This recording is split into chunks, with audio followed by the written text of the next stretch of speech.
ఈరోజే డౌట్నెట్ యాప్ని డౌన్లోడ్ చేసుకోండి. డౌట్నెట్ మీ 6వ తరగతి నుండి 12వ తరగతి వరకు గణితం, భౌతిక శాస్త్రం, రసాయన శాస్త్రం మరియు జీవశాస్త్రం సంబంధించిన అన్ని సందేహాలను కలిగి ఉంటుంది. వాటి సొల్యూషన్ని తెలుగులో చూడవచ్చు. మీ ప్రశ్న యొక్క ఫోటోని క్లిక్ చేయండి, క్రాప్ చేయండి మరియు తక్షణ వీడియో సొల్యూషన్ని పొందండి. ఇలాంటి మరిన్ని వీడియోలను చూడటానికి మా Doubtnut Telugu YouTube channel subscribe అవ్వండి.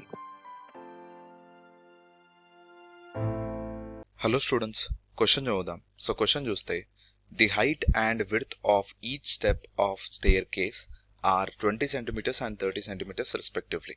Okay, a ball rolls off the top of a stair with horizontal velocity v and hits the fifth step అని చెప్పేసి అన్నాడు. The magnitude of v is అని చెప్పేసి అడిగాడు. ఓకే, సో క్వశ్చన్లో ఇచ్చినప్పుడు మనకేంటంటే each width of the staircase ఏదైతే ఉందో, సో ఆ డబ్ల్యూ వాల్యూ వచ్చేసి మనకి 30 centimeters అనమాట. 30 centimeters అంటే 0.3 meters. అండ్ హైట్ విషయానికి వచ్చినట్లయితే సో ఇది ఒక్కదాని హైట్ అనుకుందాం.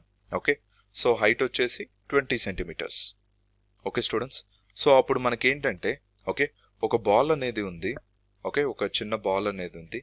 ఆ చిన్న బాల్ అనేది అది టాప్ ఆఫ్ ద స్టేర్ నుంచి రోల్ అవ్వడం స్టార్ట్ చేస్తుంది. అంటే టాప్ స్టేర్ ఎండ్లో so it will start to go horizontally అనమాట. Okay, so with some horizontal velocity.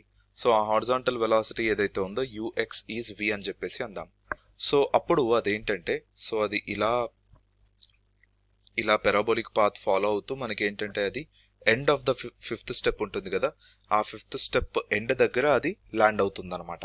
Okay, so that means మనకేంటంటే so it covered a vertical height. So overall vertical height which it covered is h. H is nothing but small h plus small h plus small h plus small h plus small h. అంటే 1 2 3 4 5 times small h. So capital H, the overall vertical distance covered by the ball is nothing but 5 times small h. Okay, h అంటే 20 centimeters. So 20 centimeters అంటే 0.2 meters కాబట్టి capital H value అనేది నాకు 1 meter వస్తుంది అనమాట. And అది cover చేసిన vertical distance ఏదైతే ఉందో సో అది d అనుకున్నట్లయితే it is w plus w plus w plus w plus w, ఇది కూడా 5 times. So 5w. Okay, so d value వచ్చేసి నాకు 5 into w value 0.3. So therefore ఈ వాల్యూ 1.5 meters అనమాట. ఓకే, సో అయితే స్టూడెంట్స్ మనకేంటంటే it has horizontal velocity v కదా. So ఈ హారిజాంటల్ డిస్ప్లేస్మెంట్ ఏదైతే ఉందో that is because of the horizontal velocity only. అంటే nothing but I can write d is nothing but v into time taken. So t value అనేది నాకు d by v చేస్తే వస్తుందన్నమాట. Okay, లేదా మనకి v అనేది కావాలి కాబట్టి v is equals to d by t చేయాలి. నౌ t ఏంటి, t is nothing but so ఇనీషియల్గా ఇక్కడ చూసినట్లయితే బాల్కి వర్టికల్ velocity ఏదైతే ఉందో అది 0, ui is 0. Therefore it is freely falling under gravity. So for a body which is freely falling under gravity, when it travels a distance h, t formula వచ్చేసి √2h by g అనమాట. So g 10 తీసుకోవచ్చు అని చెప్పేసి అన్నాడు.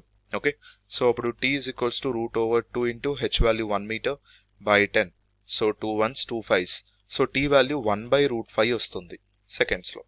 So v కనుక్కుందాం మనం. v is nothing but d by t.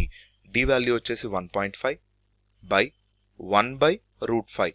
So ఈ √5 అనేది పైకి వస్తుంది. సో v వాల్యూ అనేది నాకు 1.5 ఇంటూ √5 మీటర్ పర్ సెకండ్ అనమాట. ఓకే, సో ఆప్షన్స్ అనేవి చూసుకున్నట్లయితే 1.5 √5 meter per second. Option 1 is the right answer.